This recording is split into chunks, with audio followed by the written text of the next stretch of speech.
Gently close your eyes.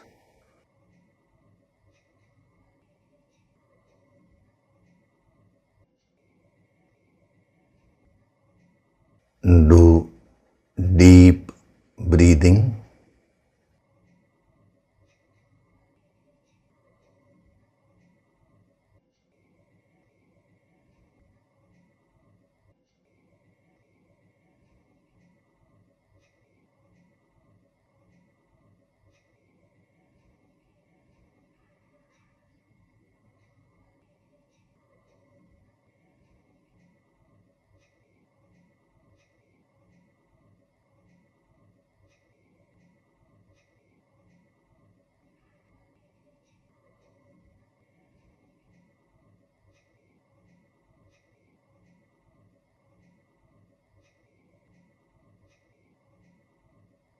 We'll chant Om once together. Synchronize the chanting of Om with your exhalation.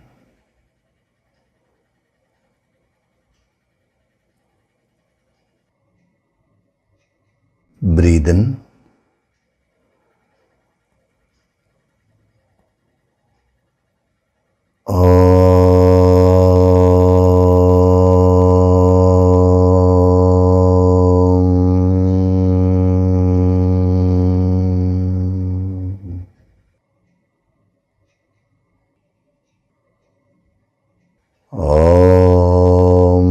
Sahana vavatu, sahanau bhunaktu, sahaviryam karavavahai, tejasvinavaditamastu ma vidvishavahai. Om Shanti, Shanti, Shanti.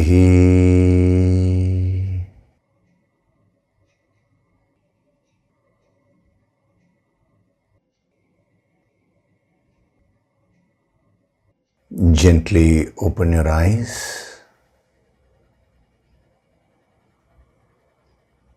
We'll chant from verses 11 to 15 of chapter 3.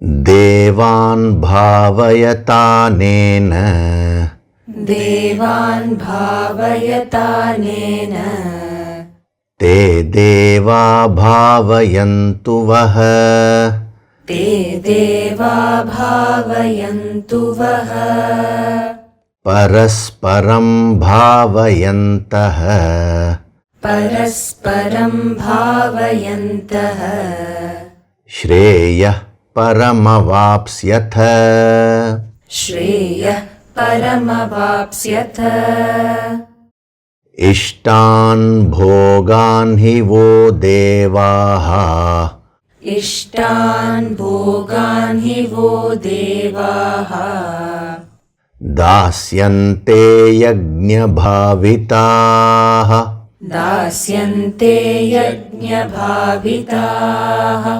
Taidattana pradayaibhyaha, Taidattana pradayaibhyaha, Yo bhungte stena eva saha, Yo bhungte stena eva saha, Yajna shishtashinah santaha, Yajna shishtashinah santaha, Muchyante sarva kilbishaihi, Muchyante sarva kilbishaihi, Bhunjate te tvagam papaha, Bhunjate te tvagam papaha, Ye pachantyatmakaranat, Ye pachantyatmakaranat,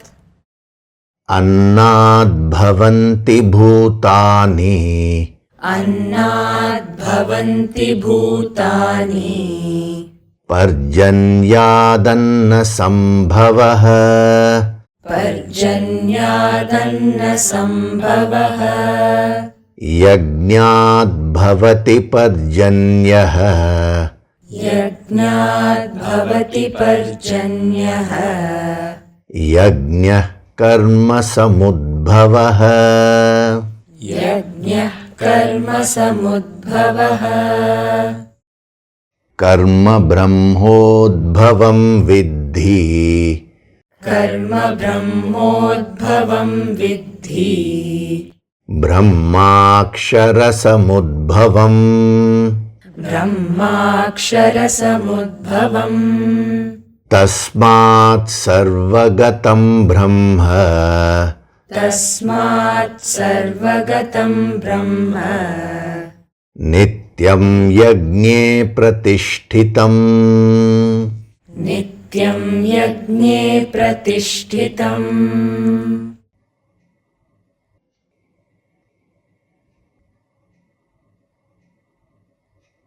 Hari Om, and a very good day to all of you. So in the last session, we were seeing some of the powerful messages which are given in verse number 12. Nourished by sacrifice, yajna bhavitaha, the gods will give you the desired enjoyments. Ishtan bhogan hi vo deva dasyante.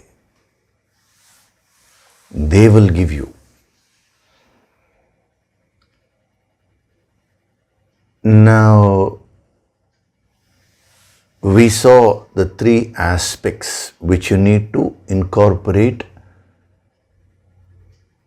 into each and every action of yours. What are the three aspects? Number one, bhava. When he says yajna bhavitaha, what is your intention? The pure intentions should be brought about. Number two, yajna. The spirit of yajna has to be infused. And number three, devaha. The goals have to be higher than merely your selfish, self-centered interests. So if you are able to practice these three, then you will grow both at the material level and at the spiritual level.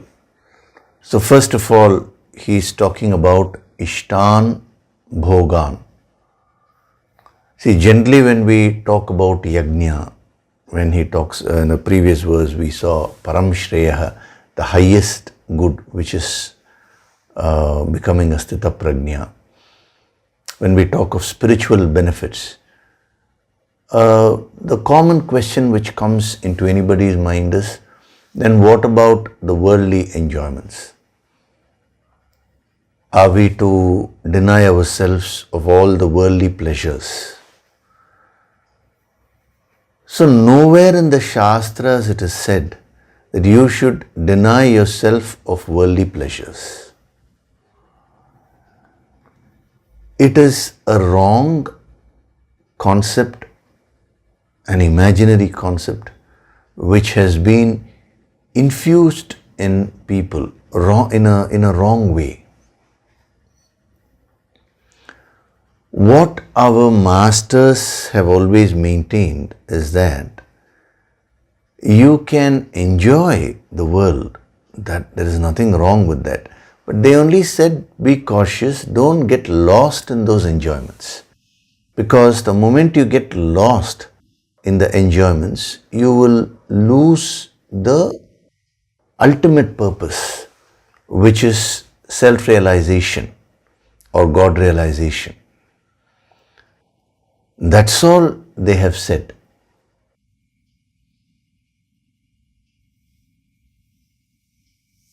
You are traveling to a place for a particular purpose. Now, in between, you enjoy various things. There is nothing wrong with that. But you should not forget the main purpose for which you are traveling. So when they said be careful of wealth, be careful of enjoyments. One is the dhana, that is wealth, and the other is bhoga, enjoyments. Of course, we'll be seeing what bhoga signifies completely. It's a very beautiful word. A lot of sadhana tips you will get when we study the various dimensions. But in a broad-based way, we say enjoyments. So when the master said, be careful about wealth, be careful about enjoyments, they didn't mean to say, now don't acquire wealth or don't enjoy anything. They only said, don't become a slave to wealth. Don't get lost in the enjoyments. So the beauty of a human being is to experience the world and be a master of all the enjoyments. They said, enjoy everything, but in a detached way, in an objective way. Only a human being is capable of doing that. That is a necessary criteria which prepares you internally for higher spiritual growth. So this phrase Ishtan Bhogan is very important here, because it is powerfully conveying the message that spirituality is not against worldly enjoyment.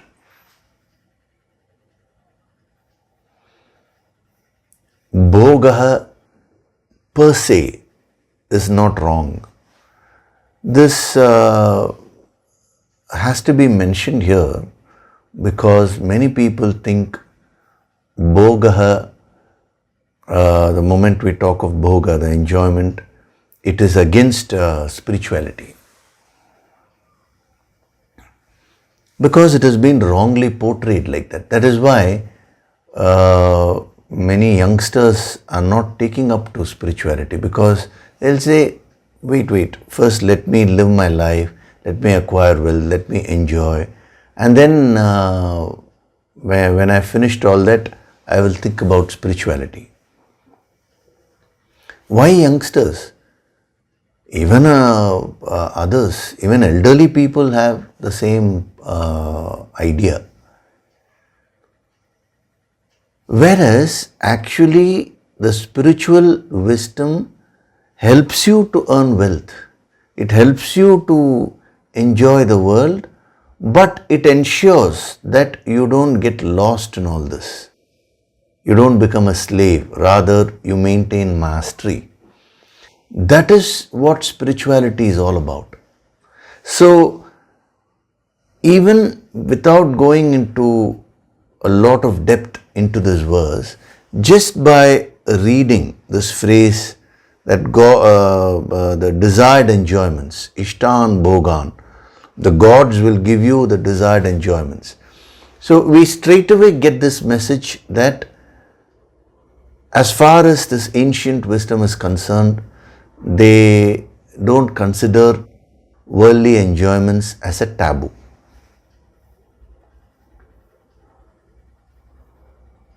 Ishtan means wish.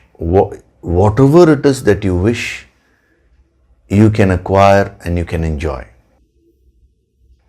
But there are certain conditions they have put, because sometimes you may wish things which are harmful to you.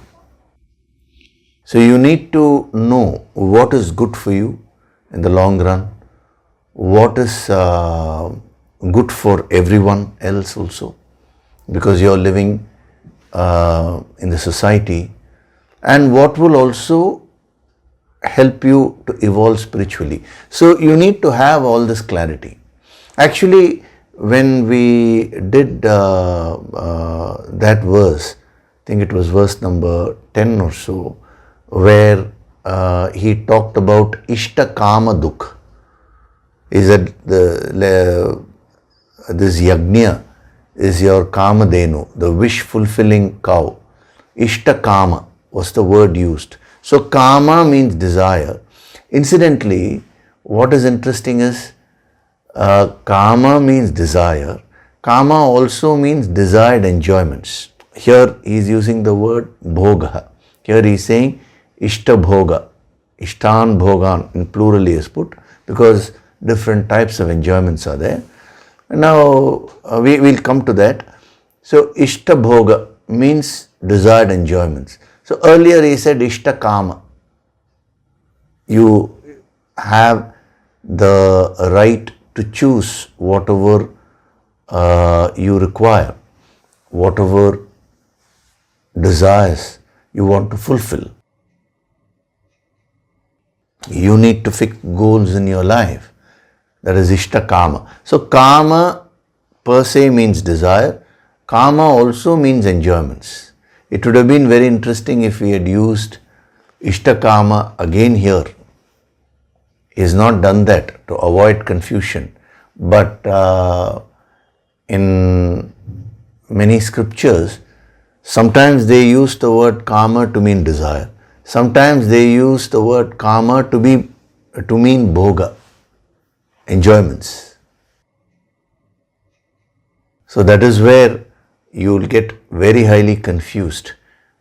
The yogic approach helps you to resolve all these so-called contradictions. Actually, there are no contradictions, because when you understand that Sanskritam is a multi-dimensional language, one word can mean many things. You will not get confused. Rather, your very existence itself is a multi-dimensional existence. You can approach life in a unidimensional way or in a multidimensional way. Right now itself, you're seeing, you're hearing, you're feeling, you're understanding. So many things are going on within you. It's a multidimensional existence. Existence is never unidimensional. But somehow, when it comes to knowledge, you want to fix things. This is what this means. Now, the moment you have a fixation, you will have a big problem in understanding the deeper messages of the scriptures. Because in the scriptures, they use this multidimensional approach. They just go along with the flow of life. When your life is multidimensional, they will have to deal with the wisdom of life also in a multidimensional way. So in the yogic approach, we don't fix anything and get stuck with that.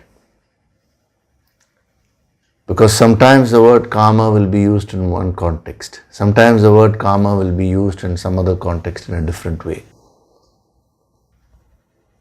The word Atman is sometimes used to mean the soul, to mean the Paramatma, the Supreme Being. Sometimes it is used to mean the individual soul. Sometimes Atman has been used in the scriptures to mean the physical body also. Now, which one is correct if you ask? All are correct. It just depends on the context only. So, in that verse, he used the word Ishta Kama. Now he is using the word Ishta Bhoga. Just to differentiate. So, what do we mean by Ishtan Bhogan? Bhoga is singular, Bhogan is plural. So, according to the Sanskritam grammar, you get Ishtan Bhogan. So, what do we mean by desired enjoyments? I had covered the different dimensions of the word Ishta when we saw the Ishta Kama. Ishta means wish, it means something which is respectable, honorable, so many things we saw.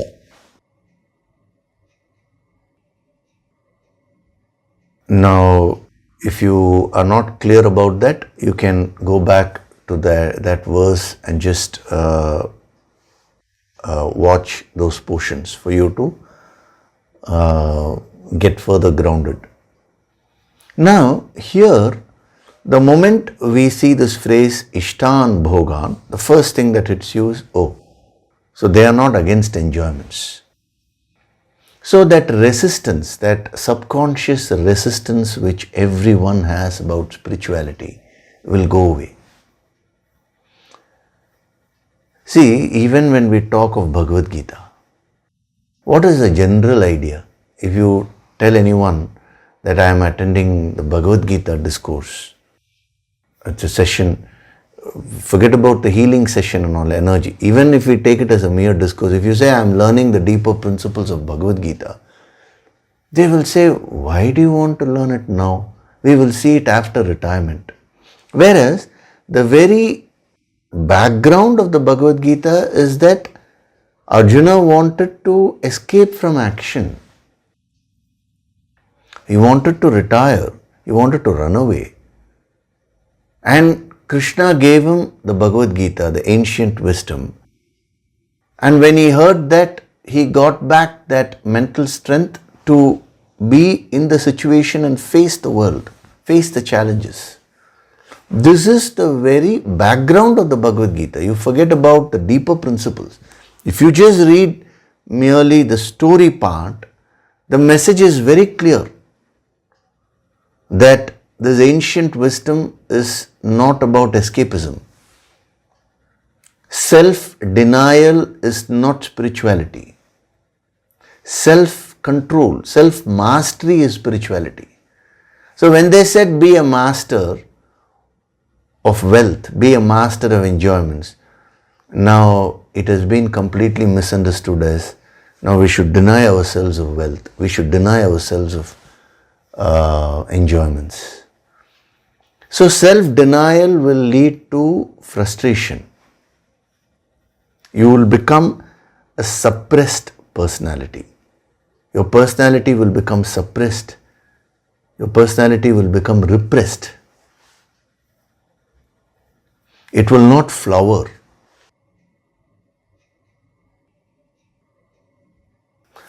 And that too, when you do it in the name of spirituality, then it becomes very difficult, because if you think that this is what spirituality is, it will prevent you, it will create strong blocks and prevent you from learning what true spirituality is.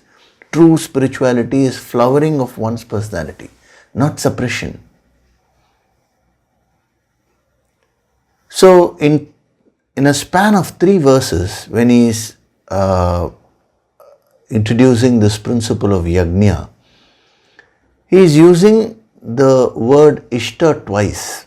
There he said Ishta Kama, here he is saying Ishta Bhoga. And these are the words which are usually considered as non-spiritual by people. Ishta Kama, desire, oh, you should never have a desire. Ishta Bhoga, oh, you should never get into enjoyments. Ishta, wish, don't have any wish. These are the general misconceptions which people have. So he is deliberately taking those words which people consider as non-spiritual and he is linking it to yajna, and he is saying when you practice this ancient wisdom, all your desires will get fulfilled. Ishtan Bhogan means all your desired enjoyments will all be given to you. If you go with the flow of what he's saying, all your preconceived notions about spirituality will all be smashed. This ancient wisdom has got lost. That is, when I'm saying this ancient wisdom has got lost, what I mean is the relevance of this ancient wisdom in one's life has got lost today. Why? Because of a misunderstanding. It is not enough if you are just well versed with the scriptures. Some people ask, do you follow Advaita or do you follow Visishtadvaita or do you follow Dvaita? Now, what has that got to do with your life? First, you tell me.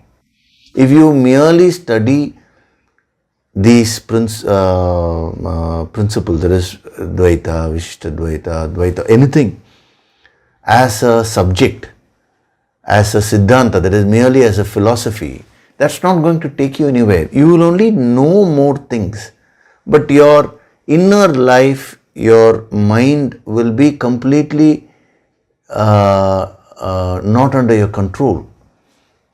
Your inner life will be one thing, but what you're talking will be some philosophy.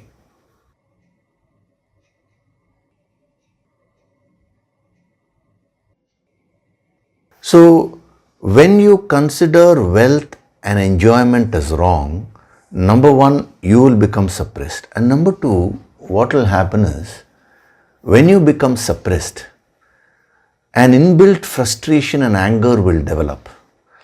When you contact the world with that frustration, you will start judging everyone. You will start judging people as spiritual, non-spiritual. Then instead of directing your mind towards God, all your energies will be directed towards criticizing others. The moment you look at a rich person, you will say, oh, he is non-spiritual. The moment you look at a person who is enjoying, oh, he is non-spiritual. It will keep on increasing the anger within you. And that energy of frustration and anger will become a very big block. It doesn't help you to see divinity. Why is it that you're not seeing divinity in everyone? Because you're seeing their faults. Why is it that you're seeing others' faults? Because you're being judgmental.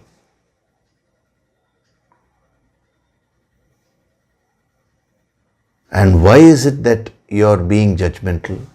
Because somewhere deep down, you're suppressing many things. You create that energy of suppression within you.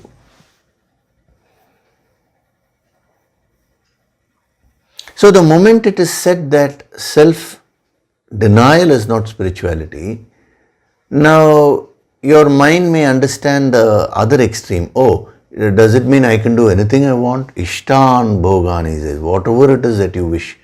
So, let me do anything. No, that becomes indulgence.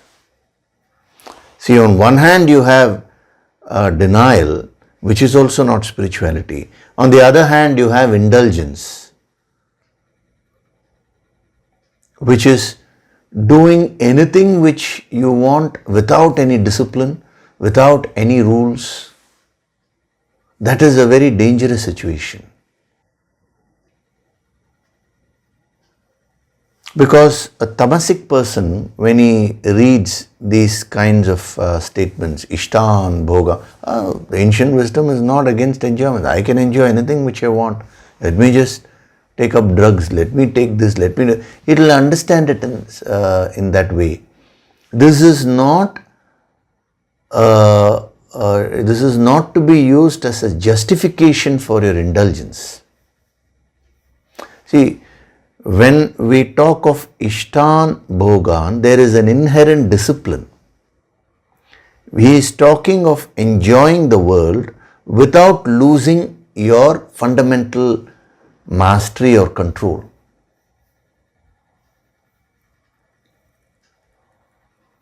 So the moment you stop off all the enjoyments, it leads to suppression. The moment you stop off the discipline, you will become a slave. Then you get into indulgence. That's called licentiousness. First of all, people don't understand the difference between freedom and licentiousness. When he says you can wish for anything, it is subject to certain disciplines, certain rules. It has to be. You are free to drive your car anywhere in your country. Why, even internationally you can get the international license and you're free to drive anywhere.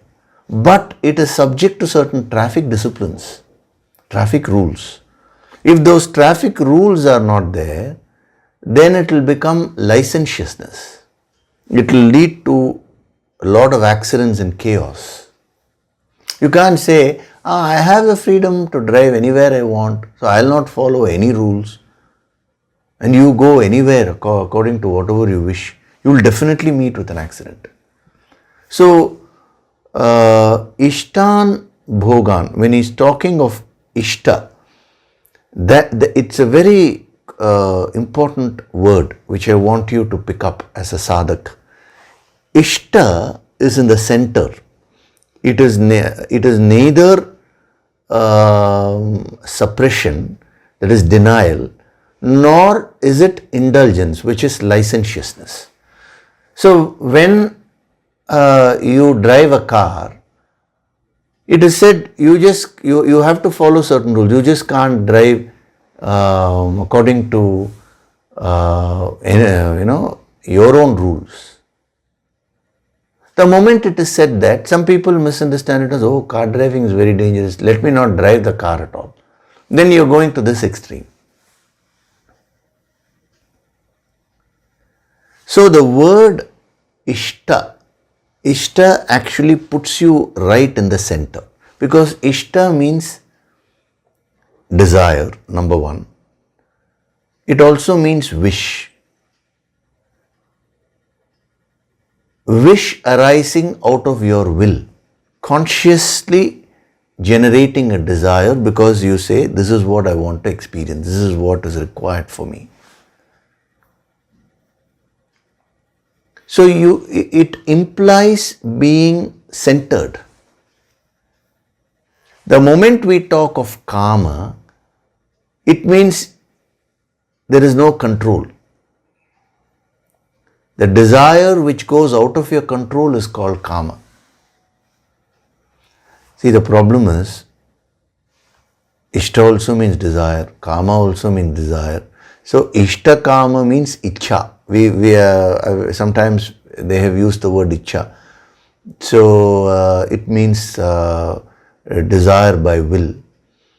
So, since all these things are translated as desires, when the master said don't have karma, which means don't have desires, now immediately a misunderstanding came about. They thought we should not have any desires. So that's where the whole confusion came about, because of the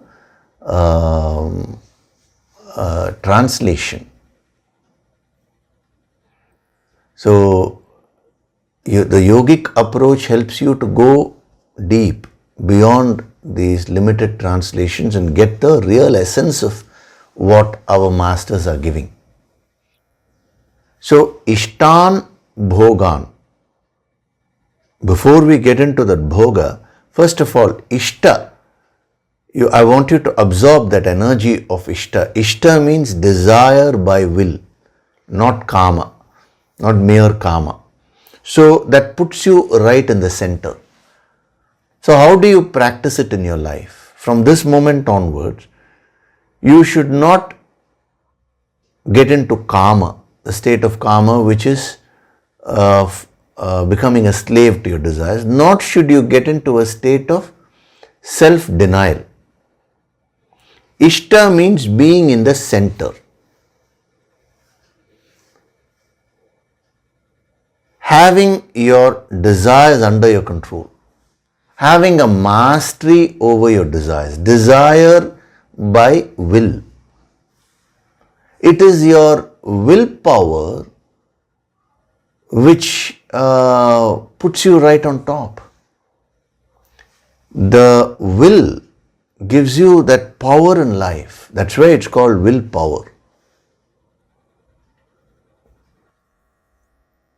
As a human being, you've been given that capacity to choose. The choice of action has been given to you.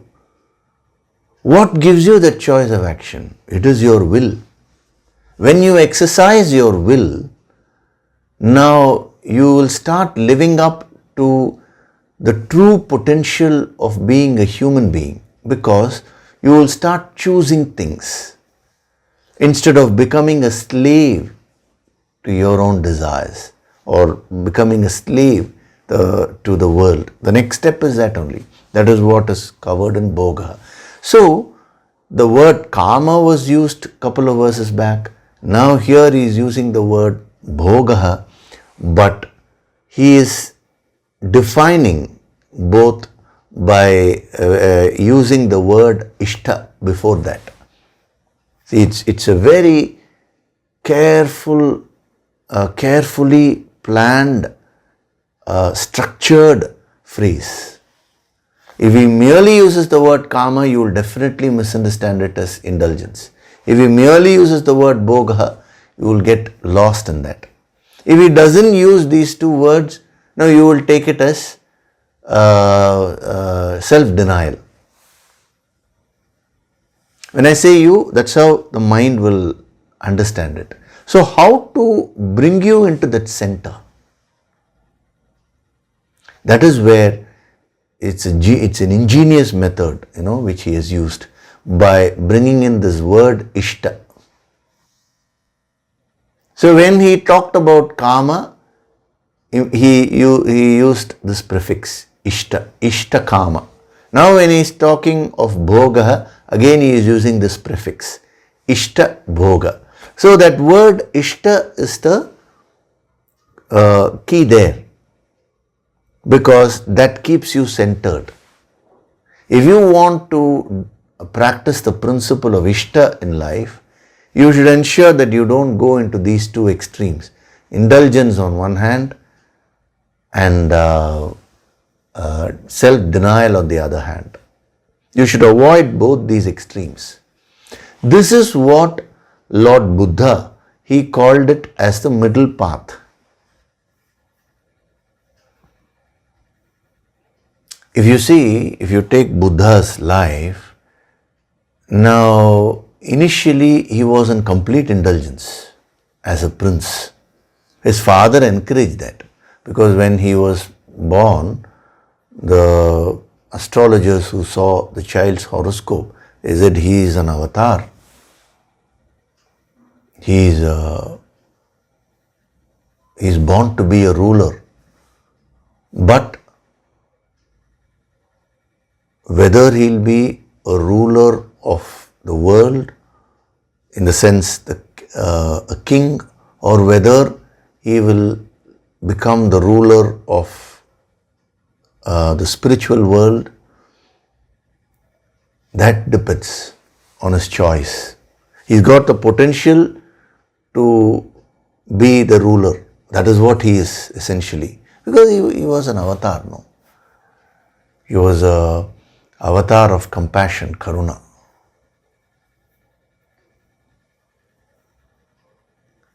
But whether he'll become a king in the worldly sense, or whether he'll get into full-time spirituality, now that he will choose. So his father got very frightened. Because this is what I'm saying. Most people consider spirituality as against the world. So he thought, no, I want my son to be a king only. And he had that ego, after me, now who will be my successor? So it should be my son only. So he protected this young boy. His name was Siddhartha. He gave him all the wealth, enjoyments, wine, women, all kinds of sensual enjoyment. Everything was provided for. So that his father thought he should not even get a single thought about spirituality. Can you imagine? Is this what a parent would do for a child? Because of selfishness. See, the moment you become selfish and self-centered, then your clarity goes away. Instead of teaching good values, You will expose your children to all the wrong things of life. Again, per se, the wealth is not wrong, but the very bhavana, the approach with which the father did it was wrong. But Buddha had this tremendous spiritual potential. One cannot suppress that. So when he went through all these enjoyments, he was in one extreme, which is indulgence.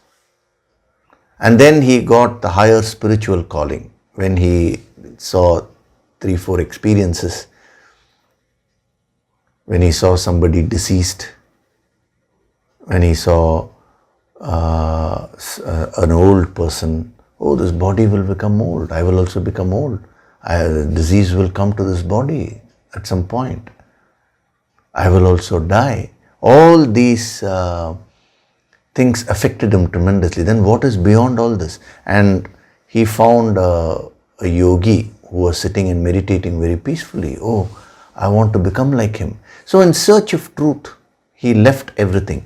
See, this is what happens. Usually when you are at one extreme, now if you try to move away, you will naturally go to the other extreme. So he went to the other extreme and practiced self-denial for a few years. He denied himself even of very basic necessities.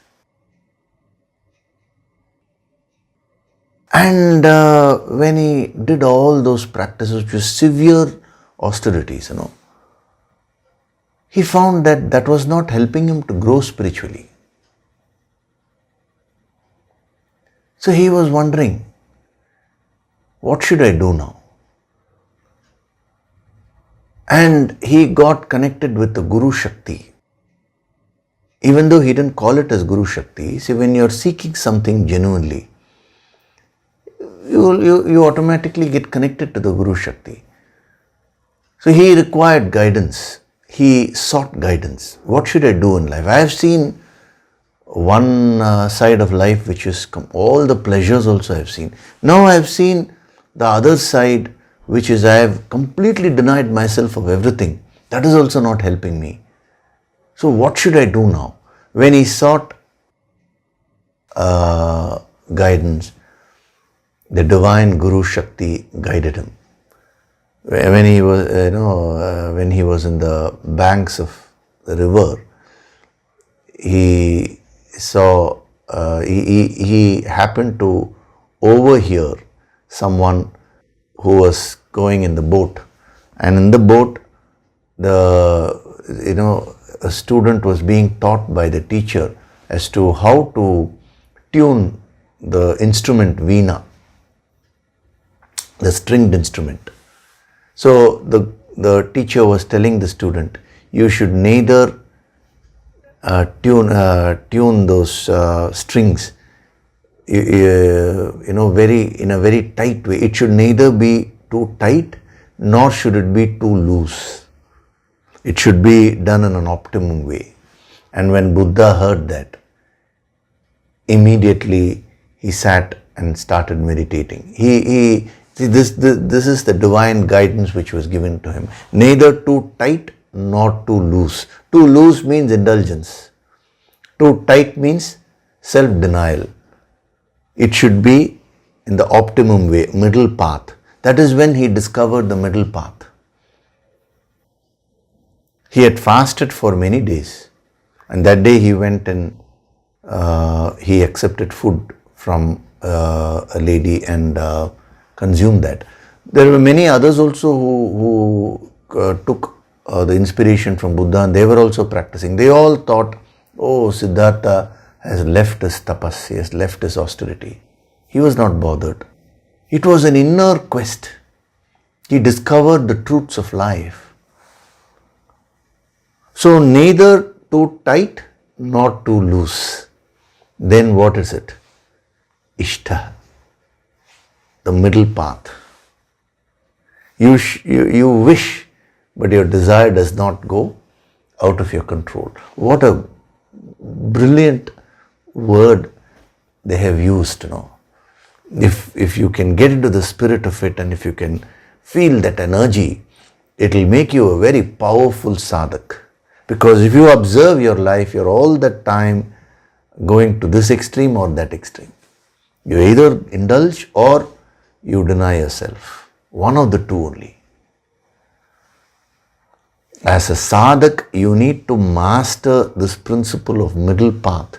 That is the secret of spiritual growth. It takes a while. You will go to this extreme, that extreme, and that's a learning process. But as long as you understand the principle and keep your awareness going, you will be able to master it ultimately. So, Ishta is a very important principle that should be mastered. You can keep that as your goal itself. And you find out for yourself, where all am I losing control? Or in all those places you're in indulgence. Where all am I angry? Where all am I frustrated? In all those places you will find that you are suppressed. See, when you get angry at someone, actually you're thinking the anger is because of that person's actions. It is not because of that person's actions. Superficially it looks like that. Your anger is actually a reaction. It looks like it is a reaction to that action. But why do you react in that way? Because of some deep-rooted suppression.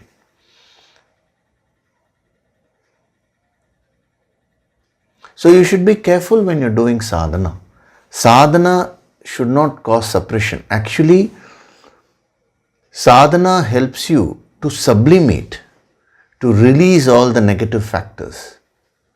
Most people in the name of sadhana, they suppress their natural urges, they suppress their natural emotions.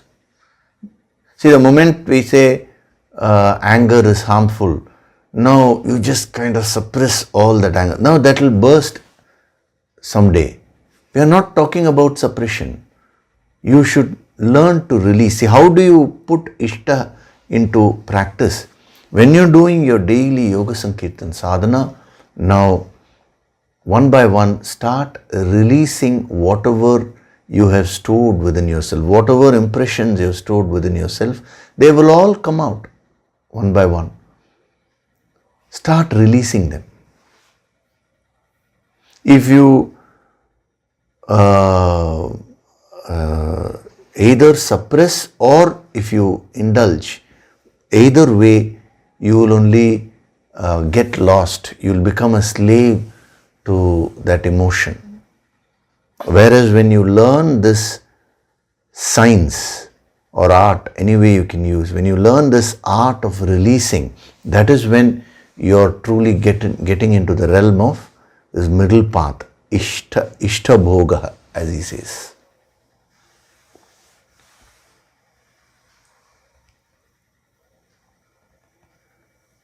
So, what do we mean by Bhoga? So first I've explained to you what is Ishta.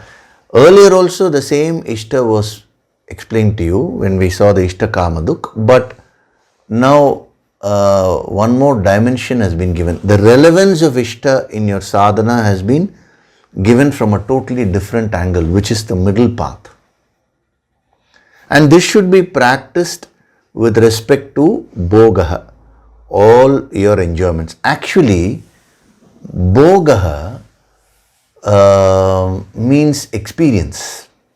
It means so many things, we'll see all that. But first, from a yogic standpoint, what is Bhoga? Bhoga means experience.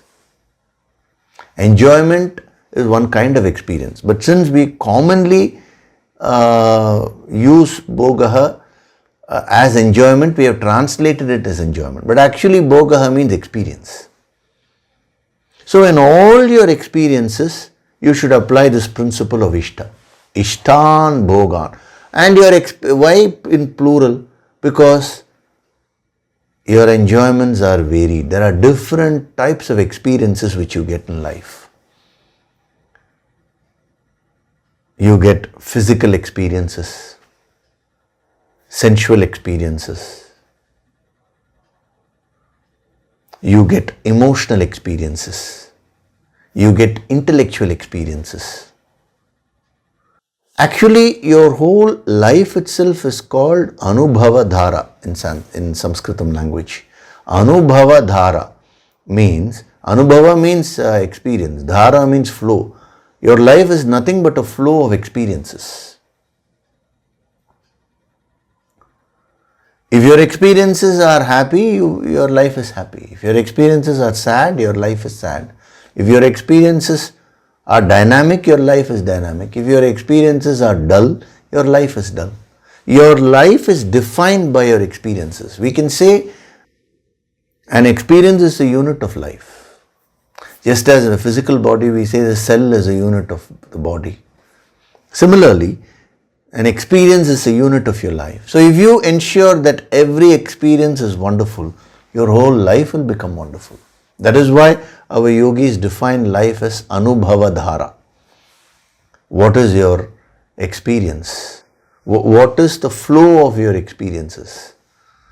Your life is flowing in in the form of experiences only. So Bhoga is another word for experience only, Anubhava.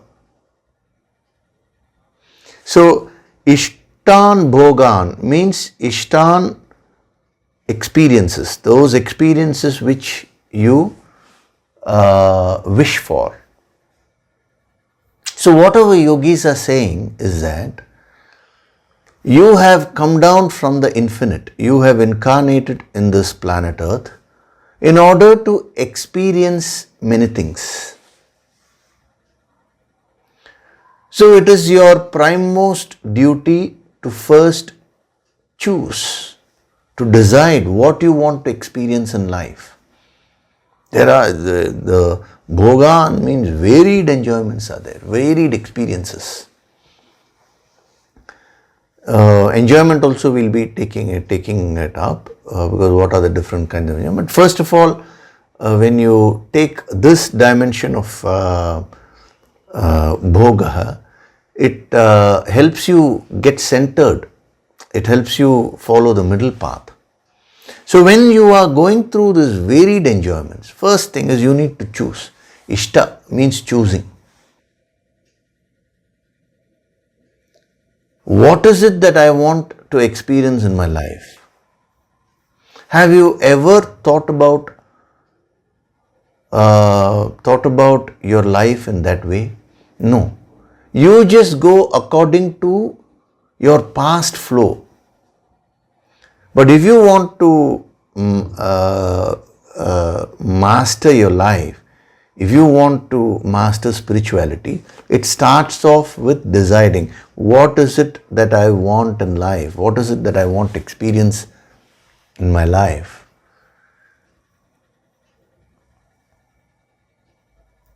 A yogi is a creator of his or her life.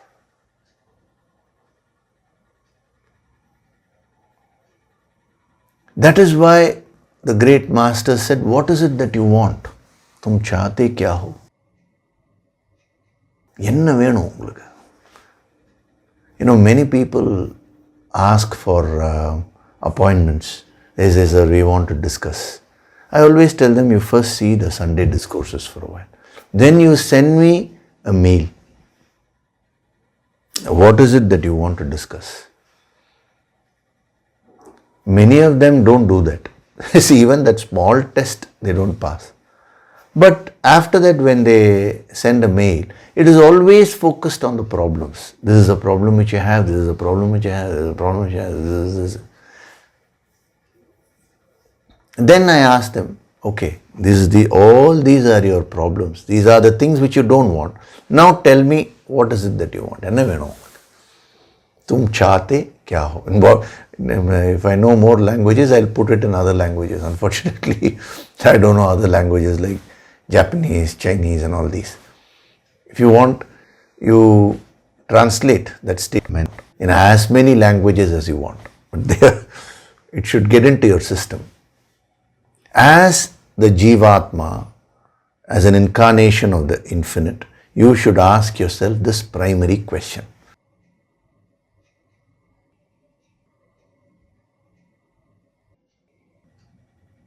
So, when you go to a master, instead of, telling him what is it that you want, you waste your time and energy in just merely telling what your problem is.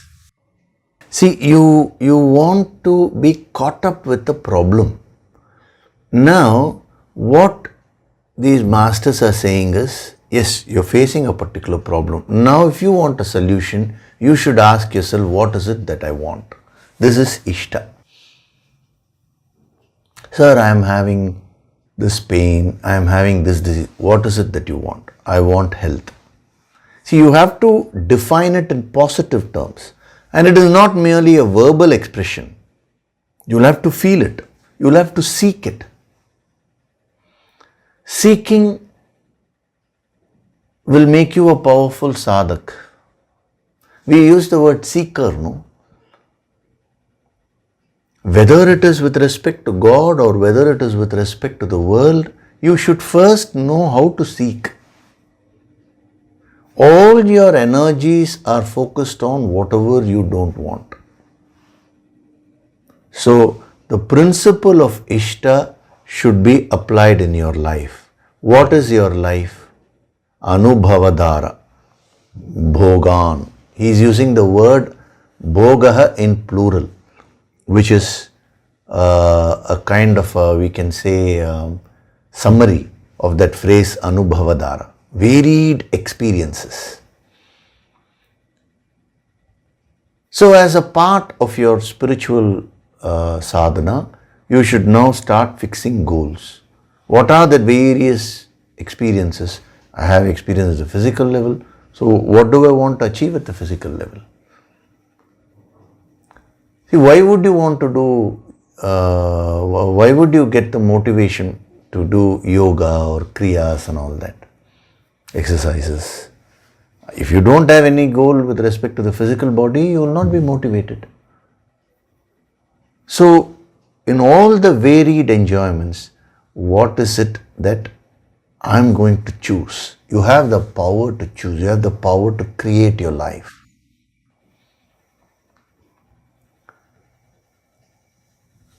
This is Sukshma Jyotisha. Sthula Jyotisha is you sit with the horoscope. That is nothing but whatever karmas with which you were born with. Now, sadhana, especially the Yoga Sankirtan sadhana, which is the highest form of sadhana, gives you the power to create your life, to write your own horoscope. It is Sukshma Jyotisha, subtle astrology. And what is the first principle of Sukshma Jyotisha? You are the creator of your life. Not the planets, not some other external forces.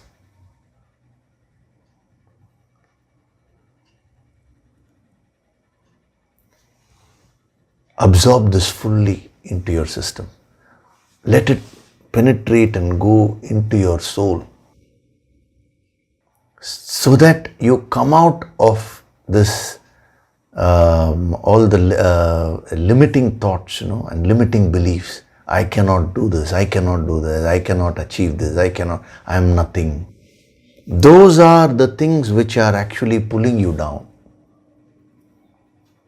So the moment you ask yourself this question, what is it that I want? You have started exercising the power of choice, which is the greatest gift which has been given to you as a human being.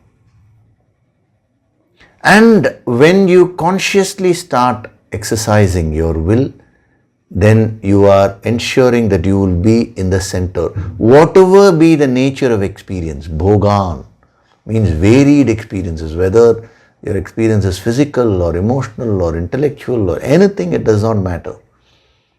You will remain centered because you are focused now. This is what I want.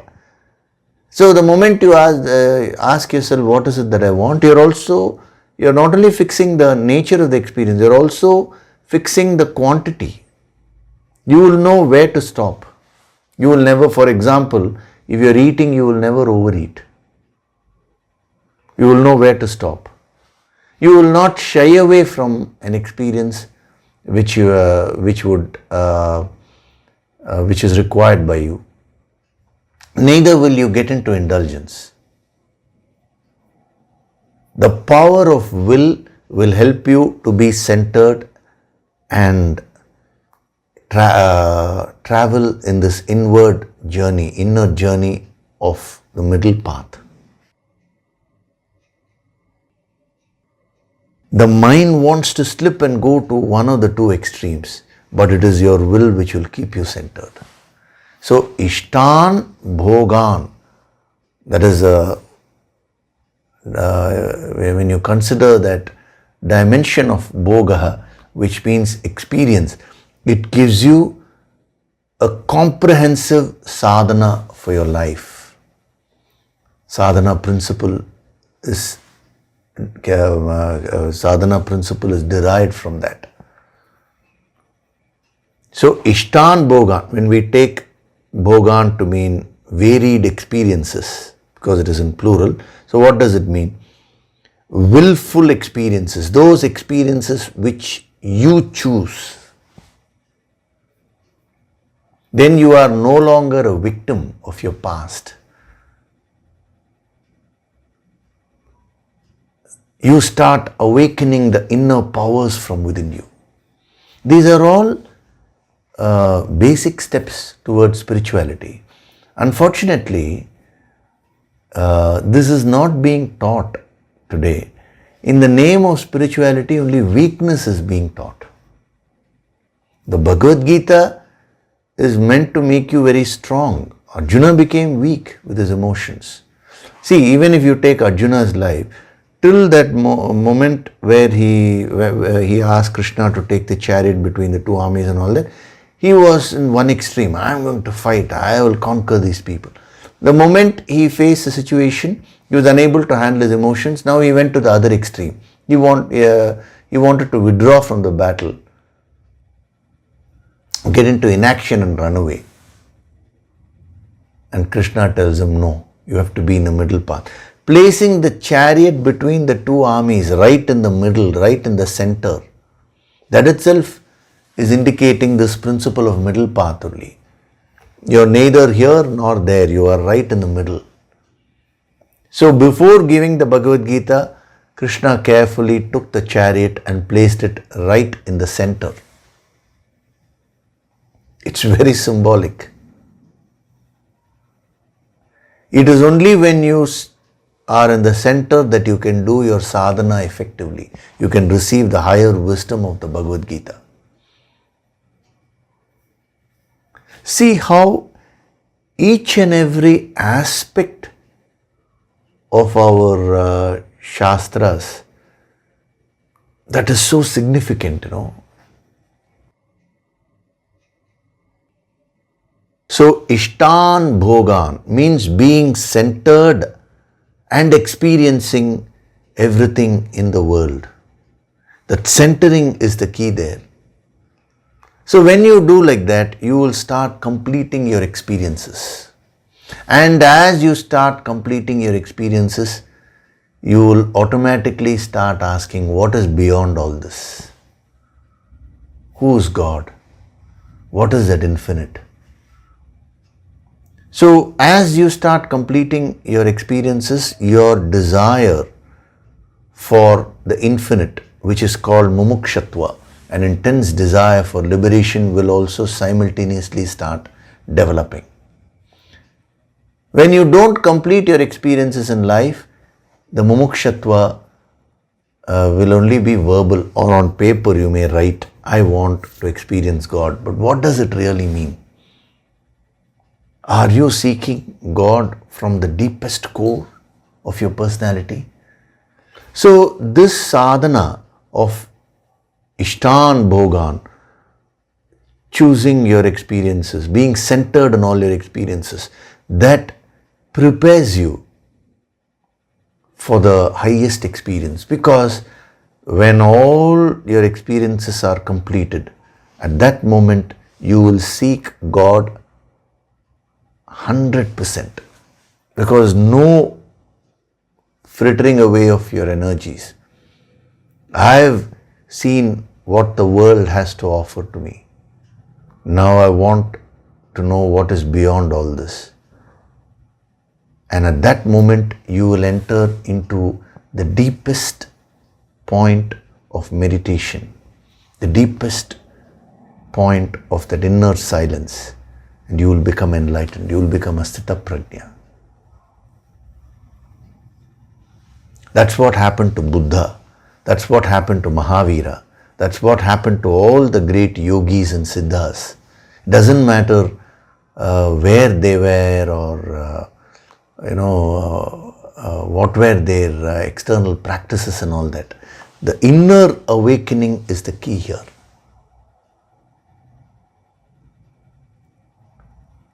Thousands of years back also, it's the same law. Now also it's the same law, same principle. Future also it will be the same principle. Right now, how can you get connected to the infinite? This is the way.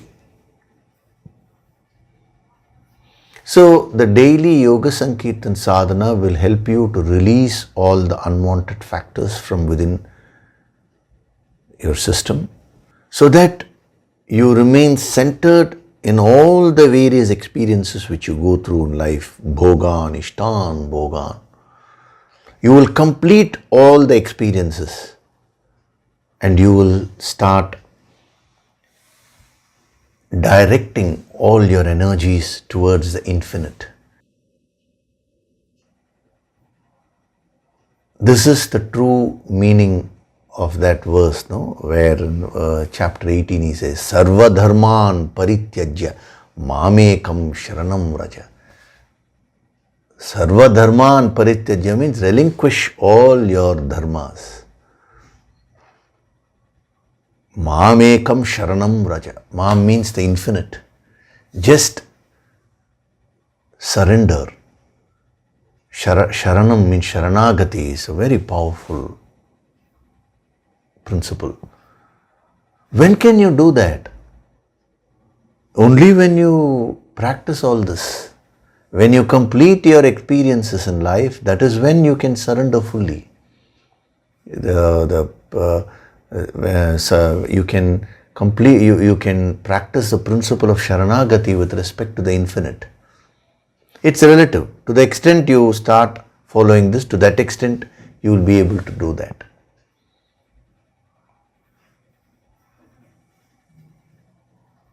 Aham tva sarva papebhyah moksha eshyami ma shuchah. Don't worry. I'll wipe out all your sins. I will give you moksha. These are the golden words of Lord Krishna in chapter 18. When we come there, we'll see that. That verse is so powerful,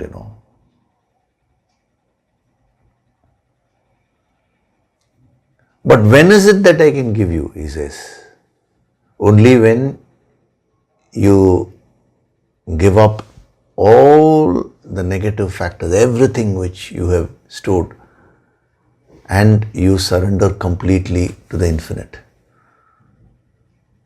And how do you do that?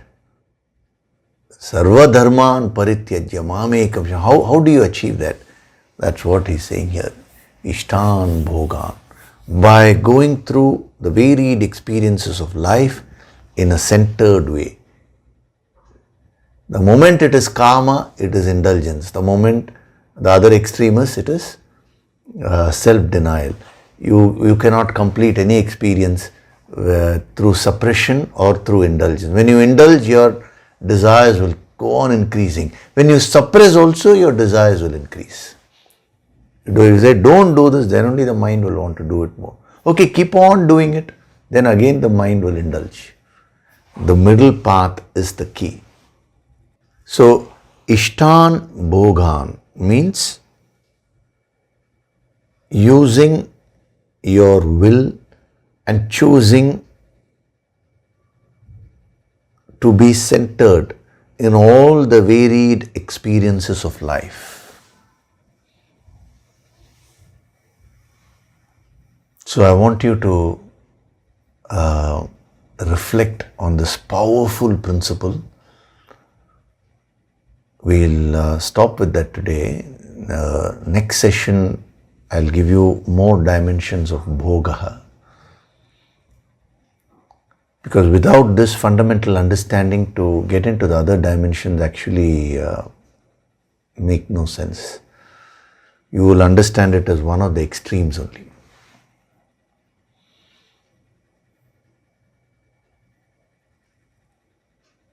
So take a notebook and start writing. What is it that you want? Then do your sadhana sincerely every day. Release all the negative factors. You will find that whatever goals you have written will all start materializing automatically. You will be given all the opportunities. Of course, you will have to act. See, automatically doesn't mean that you are sleeping and it will happen. No. You will be given various opportunities through which you can fulfill your goals. That is what he's saying. The gods will give you the desired enjoyments, provided you follow this.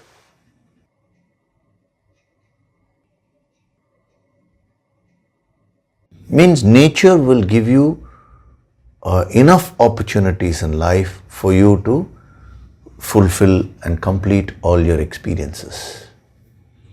So you have not come into this world to suffer merely.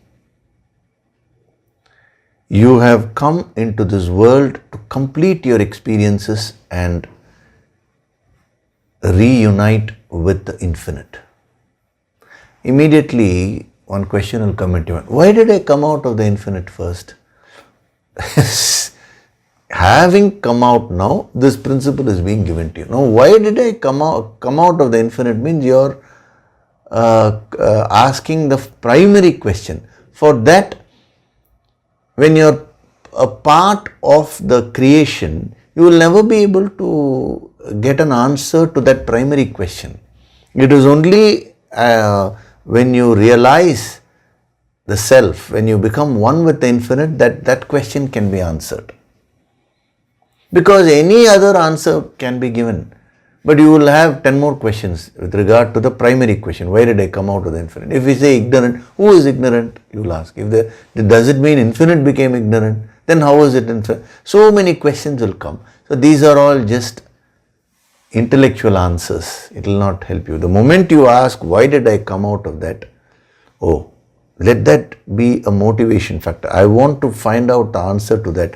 Therefore, I will practice this and get to that infinite state so that that question will be answered. Convert that as a motivation for your sadhana.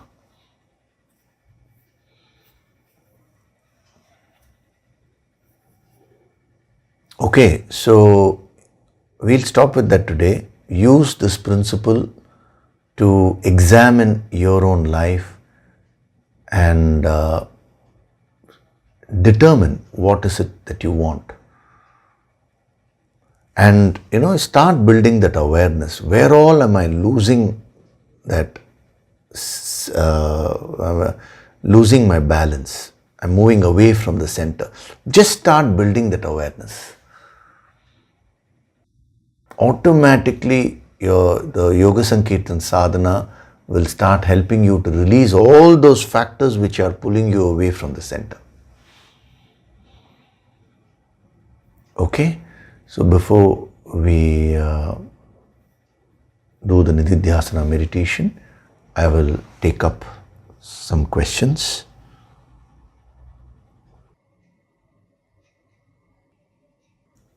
So one question which has been asked is, what is blessing?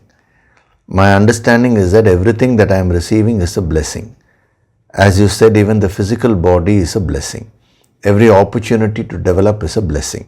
Having found a spiritual master is the biggest blessing. So what is blessing? Blessing means a gift, vara. I've been covering that in detail in the 22-day empowerment course on attracting abundance. So, vara means what you have received, a gift.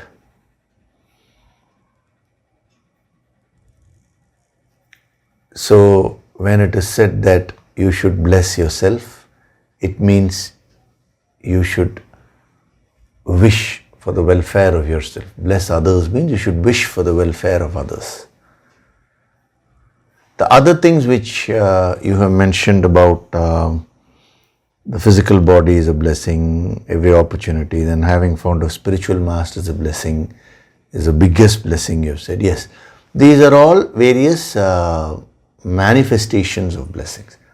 Actually, if you understand this principle, you will find each and every aspect of your life is a blessing. Even if some problem comes, you will start seeing it as a blessing in disguise only.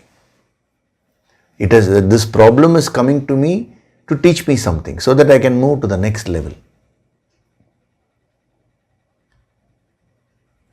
So, literal meaning of blessing is gift, vara.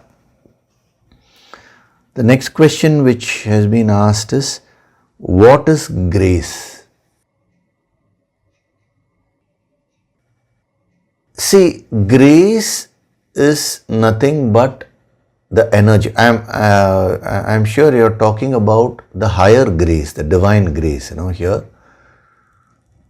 Grace is nothing but the energy from which blessings come. We always say, I bow down to that divine grace. Means that infinite has an aspect which is called grace, the energy of grace. And from that energy, whatever flows is what we call as blessing. So both blessings and grace are interrelated only. Blessing is a manifestation of grace. When it is in a potential form, we call it grace. When it is in a manifested form, we call it blessings. And then the third question which has been asked is, what is the yogic way? My understanding is, in your meditation, the deeper meaning of the verse is revealed, which is shared with us. It is like Lord Krishna is directly talking to us. I think you're talking about the yogic approach which is being mentioned. See, we can't give a simple definition of yogic approach like that. In so many contexts, I have been giving you various aspects of the yogic approach. So whenever that is told, you can make a note of it and collect all that. All that put together will give you an idea of what this yogic approach is. The fundamental principle of yogic approach is nothing but going deep and connecting with the infinite. See, the moment we say yoga, yoga is derived from the Sanskrit root yuj. Yuj means to unite.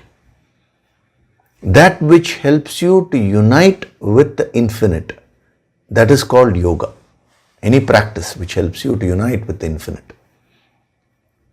So the yogic approach means going into the depth, with respect to these verses I'm saying, going into the depth of these verses, not mere intellectual depth, but going into the depth so as to get united with the infinite.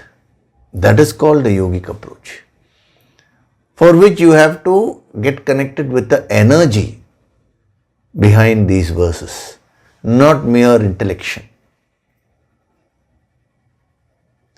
Okay, so more than this, whenever the context comes, whenever the context has come, I've been giving you that particular dimension of yogic approach. So you can make a collection of all those principles, because you can't really define it in one simple term and fix it like that.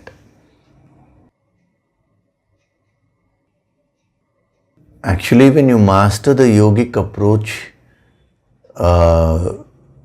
you will start growing spiritually, you will start getting connected to the infinite, you will start learning the secrets of life. All the secrets of life will start getting revealed to you. Everything is an aspect of yogic approach, the yogic way.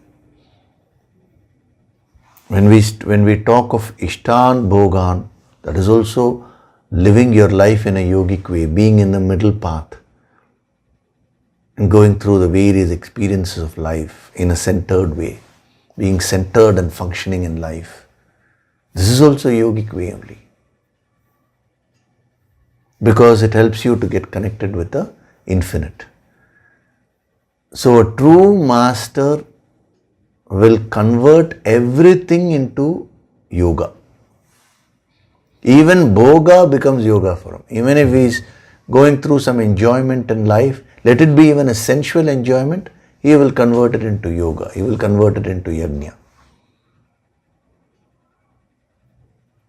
This is real spirituality. Spirituality in its purest form.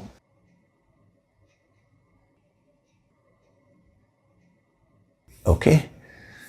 So now we'll do the Nididhyasana meditation.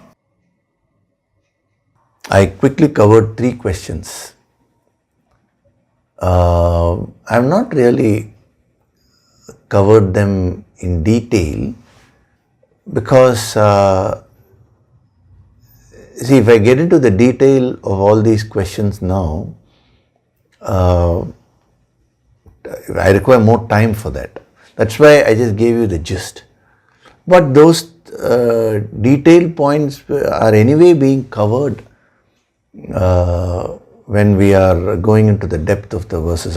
Whenever the context comes, I am giving you these various points, So you should also learn to connect. Then all your questions will be answered. So now we'll do the Nididhyasana meditation. Gently close your eyes.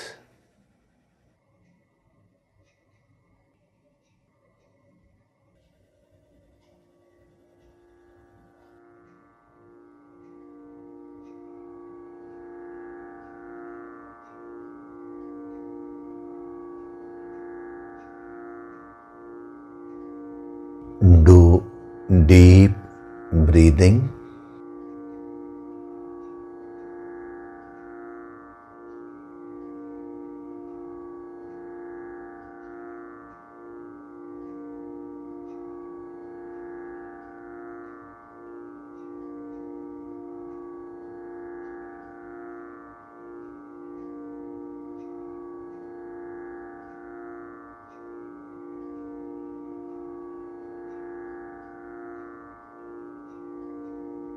With every breath, I am getting into a state of complete relaxation.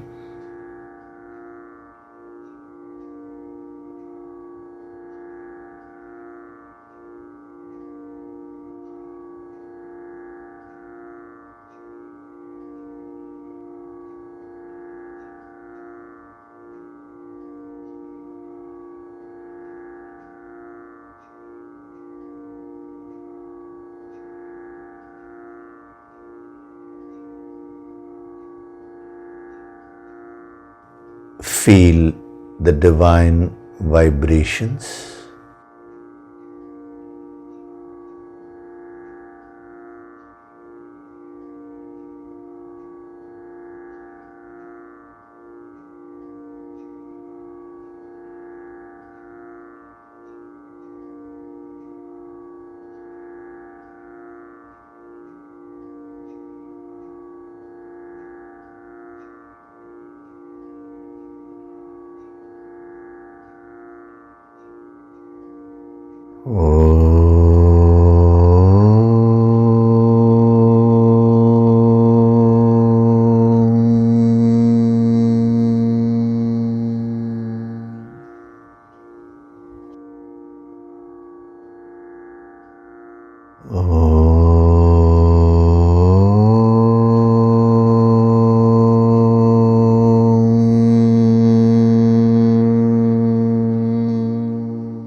With every breath, I am going deeper and deeper into myself.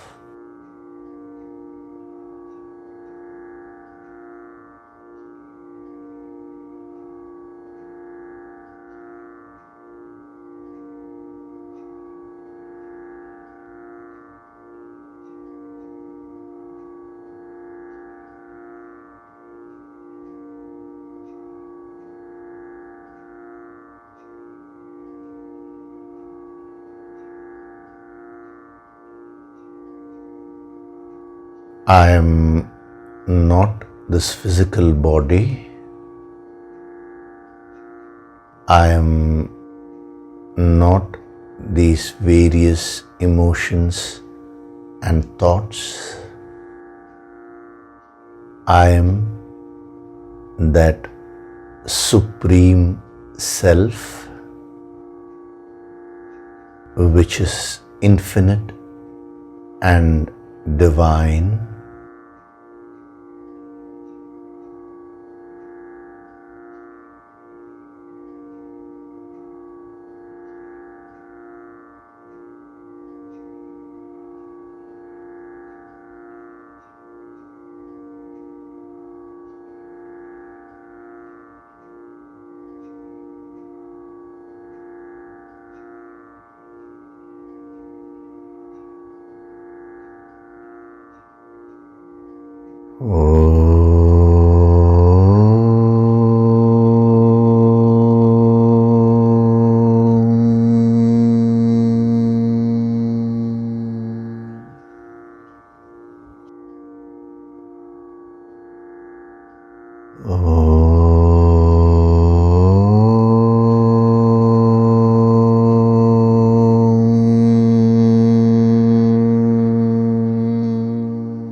From this moment onwards,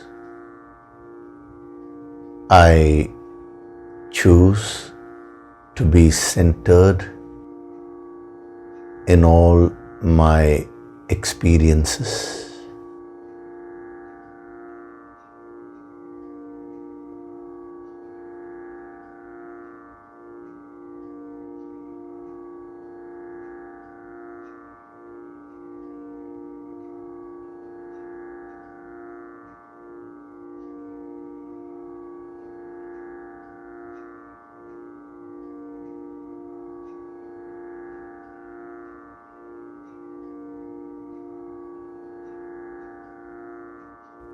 I choose to be in the middle path.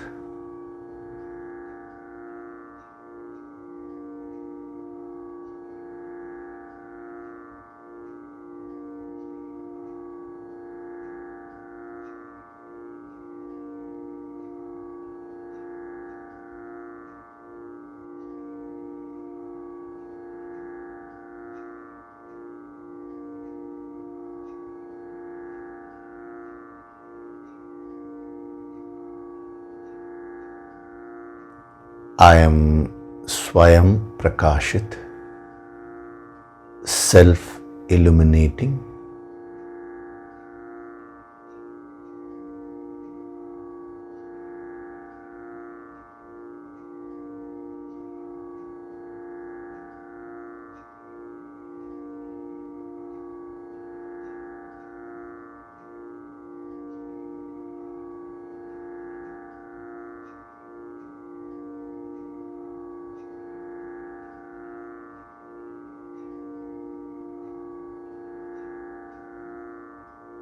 Offer your gratitude to God Supreme.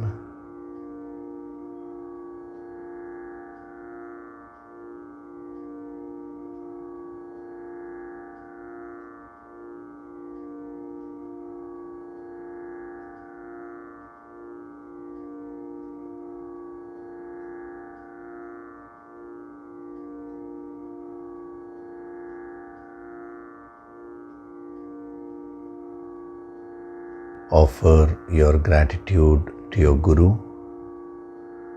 and all the holy masters.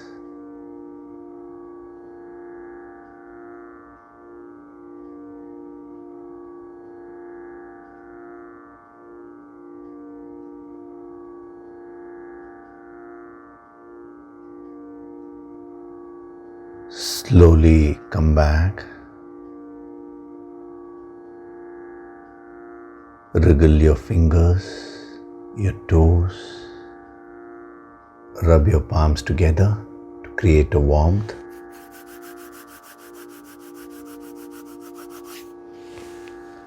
Cup your eyes with your palms.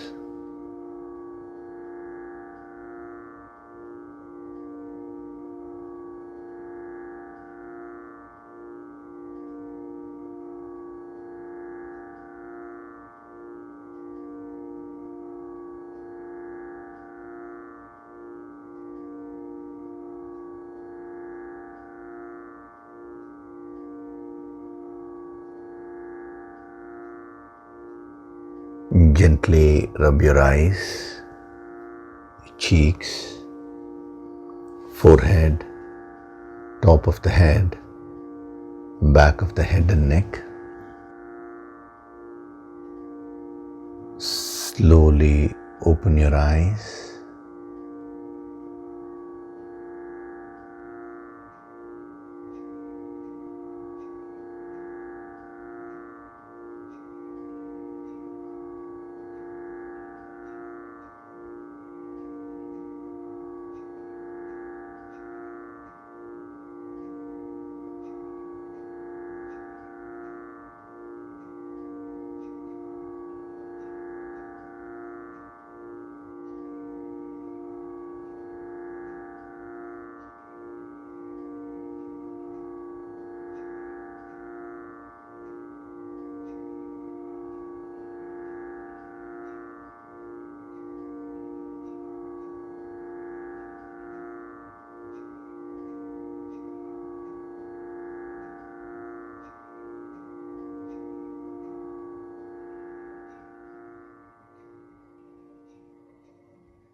Welcome back.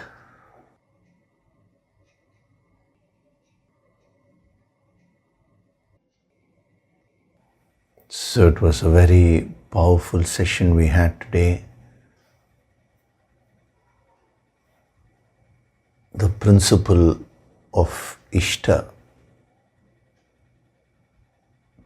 when combined with Bhoga, is very powerful.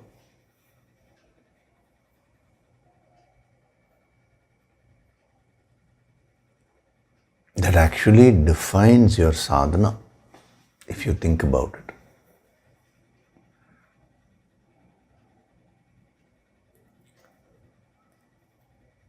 So reflect on whatever has been given to you.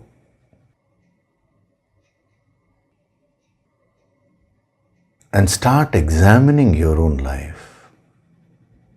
What is happening to me outside? What am I experiencing? What is happening within me? Then only you will start seeing the connection.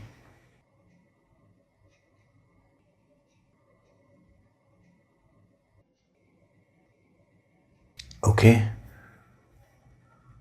So, from tomorrow, the next part of the abundance, that is attracting abundance, 22-day empowerment course will be starting.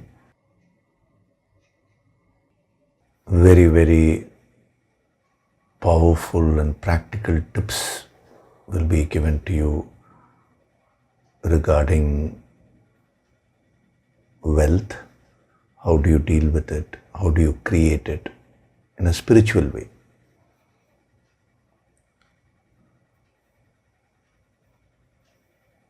So whatever is being given to you, you should start practicing them.